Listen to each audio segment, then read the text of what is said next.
Binghamton Now live and local on a Monday morning. I'm Bob Joseph in beautiful Binghamton.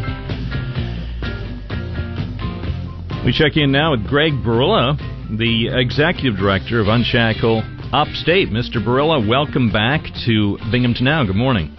Thanks for having me, Bob. How you doing this morning?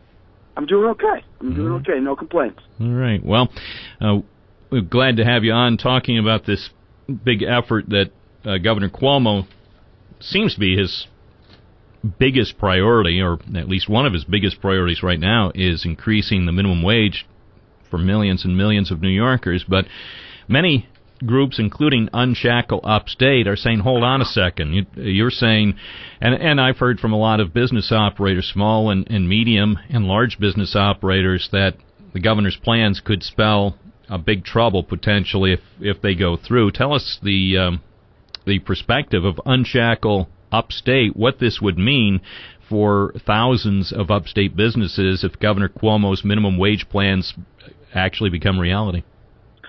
Well, I think it's important to note, we're not just talking about increasing the minimum wage. We're talking about increasing it 67% to $15 an hour over a relatively short period of time. And it's really unprecedented. So when we think about what some of the unintended consequences of this can be, they are many, and to a large degree, and to the extent of which they'll take place, they are unknown because this is so unprecedented. But the things that keep me up at night when I think about the upstate economy is obviously, first, job loss. There was a study published by the Empire Center in association with Douglas Holtz-Aiken, a former director of the nonpartisan Congressional Budget Office, that estimated upstate we could see somewhere in the range of 100 to 185,000 jobs lost. I mean, that's a staggering number. Talking about several hundreds of thousands jobs lost across the state. The second thing that really concerns me, that I think is really not being discussed and given the time and attention it deserves, is what this will do to taxpayers. In just the last several weeks, we saw several entities come out and discuss what this means for taxes. First was the healthcare industry. They said that this could mean an additional $2.9 billion in expenses, largely in Medicaid, which have to be reimbursed and subsidized by the state. The next group was a Developmentally Disabled Association, announced that this could cost about $1.7 billion to their bottom line. All this funding has to be picked up by taxpayers.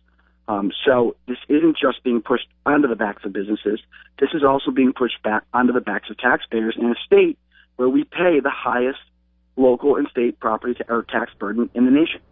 Well, here's the question that has occurred to me. Have you actually yet had a chance to speak directly with Governor Cuomo, or at least representatives of his administration, to express these concerns directly? Certainly Unshackle Upstate, other business-related groups, and actual business owners have been saying some of this already, so the governor, if he was curious enough, could certainly have read about this in the newspapers by now. But has there been any sort of setup that has allowed for an exchange of ideas and concerns with actual representatives of the governor's administration or staff? There hasn't yet. Obviously, we've made the various points I just mentioned and others known publicly and through other means. But no, I haven't had the direct opportunity, and I don't think many have, to express these concerns. What do you think ultimately will happen? It strikes me that many individual Republican lawmakers, certainly members of the Assembly, and many, if not most, of the Republican senators who have expressed a position on the governor's minimum wage plan have made it clear that they are not on board, but there continues to be a question about the Senate Majority Leader. I haven't heard him come out unequivocally and say that he would fight the governor's plan. What's going on there? And I haven't heard him say that either. My hope would be that Senate Majority Leader would listen to his conference members. And as you just said, we are beginning to hear more and more, particularly upstate members of the Senate, listen to their constituents, listen to the concerns of the businesses in their communities, and express a lot of concern. I expect to see that continue, and I hope and I believe the Senate Majority Leader, as leader of that conference, will have to listen to the concerns of his members. Well, we'll see. The governor hasn't, as you know, I'm sure you're aware, the governor doesn't make himself available much anymore for anybody to question him about this or any other issue. It's very rare that Albany reporters have a chance to ask him questions about some of the most important issues in New York, and certainly the minimum wage issue is among the most important of the issues facing the state this year. And ultimately, no matter how it goes, I mean, whether some compromise is reached or whether the governor ultimately gets his way, it certainly will have a big impact on millions of people. Can Unshackle Upstate at this point support some adjustments in the minimum wage to make it in some way somewhat palatable to business owners and yet also address the issue, which many people believe hasn't been sufficiently addressed to help the lowest wage New Yorkers in recent years? If there was a dialogue started about this, it would be something that we would certainly be willing to take part in, as I think most fair-minded groups and organizations would be happy to. There's a lot of means at our disposal to help low-wage workers. Training. First of all, the state has really turned its back on workforce training programs in recent history. There's a thing called the Earned Income Tax Credit that puts money directly into the pockets of low-wage workers. That's been successful. It can be better, and I think it can be more impactful. But all of these, without having that discussion or without any sort of engagement, it's impossible to really put forward any sort of compromise package. We would hope that should any minimum wage increase occur, there'd be an understanding that this will certainly have a very, very big impact on small businesses that drive the upstate economy. The governor did include some form of tax relief in his budget proposal for small businesses, but was largely, just a pittance in compared to the economic impact of a $15 minimum wage. So we certainly would have been willing to talk about all these things and try to figure out the best path forward for upstate New York, its businesses, its taxpayers. Unfortunately, that sort of dialogue just hasn't happened. It's 9:39. We're speaking with Greg Biryla, Executive Director of Unshackle Upstate. What are some of the other issues that Unshackle Upstate will be focused on during the current legislative session?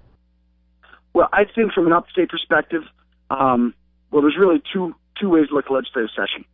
There is the budget process and then the end of session. So we'll just talk about the budget process right now. It'll dominate the next 2 months of Albany.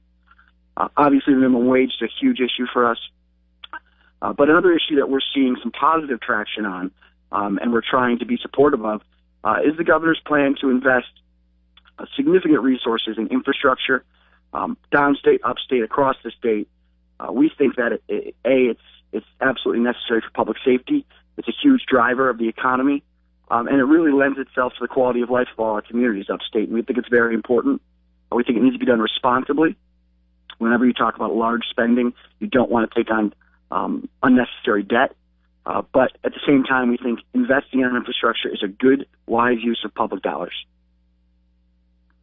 All right. Getting back to the minimum wage matter for just a moment, the governor obviously has been treating, for purposes of the future minimum wage adjustments that he has in mind, upstate and New York City differently. Do you think that at least is a wise move? Because certainly the realities of the counties outside New York City, especially the upstate counties, say in southern tier or northern New York, though the realities of the cost of living, the cost of doing business are vastly different than what exists in New York City. Does it make sense, in your view, to at least continue treating New York City differently than the upstate region when it comes to the minimum wage?